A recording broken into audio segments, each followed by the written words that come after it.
భూతనాథ, సుందరేశ్వర, సంగమేశ్వర, వైద్యేశ్వర, చిదంబరేశ్వర, వాసవయ్య, నిరాడంబరుడు, ఆ కైలాసనాథుడు, ఆ మంచు పర్వతాల్లో ఉన్న శివయ్య ఎంత నిరాడంబరంగానో తనకంటూ ఏమీ ఉంచుకోకుండా అక్కడ ఒక జలమైనా కనీసం అభిషేకం చేద్దామన్నా ఉండదు, ఒక పుష్పాలు మంచిగా ఉండవు, ఒక ఫలం ఉండదు, ఒక ఉదకం ఉండదు, ఏమీ ఉండదు. మనకి అన్ని సౌఖ్యాలు భగవంతుడు ఇచ్చాడు, కానీ మనం అతన్ని స్మరించడానికి, అతన్ని దర్శించుకోవడానికి కూడా సమయం లేదంటాం. సమయం లేదు.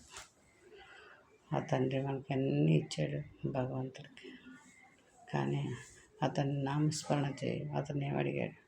గంగాధరుడు, అభిషేక ప్రియుడు, అభిషేకం చేసి ఒక పుష్పం, ఫలం, ఒక తోయం ఆ కేసు ఓం నమ శివాయ అంటే అన్ని సిరి సంపదలు ఇచ్చే దేవాది దేవుడు ఆ శంకరుడు.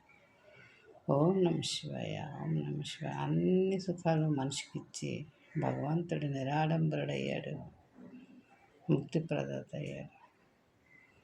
ఆ హిమాలయ పర్వతాలు అవన్నీ చూసినప్పుడు మనకి భగవంతుడు ఎంత గొప్పవాడు, మనకి అన్ని సౌఖ్యాలు ఇచ్చాడు, తనకంటూ ఏమీ లేదు అని మనం ఎంతో బాధపడుతూనే ఉంటాం. దేవుడి కోసం మనం దేవుని కళ్ళు ఇచ్చాడు, మనం చూసుకొని చేసుకోవడానికి, కానీ మంచిగా భగవంతుని నామస్మరణతో నోరునిచ్చాడు.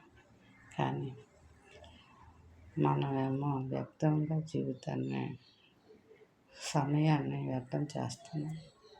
భగవంతుని స్మరిస్తూ ఆనందాన్ని పొందాలి అందరూ, నా యొక్క విన్నపం.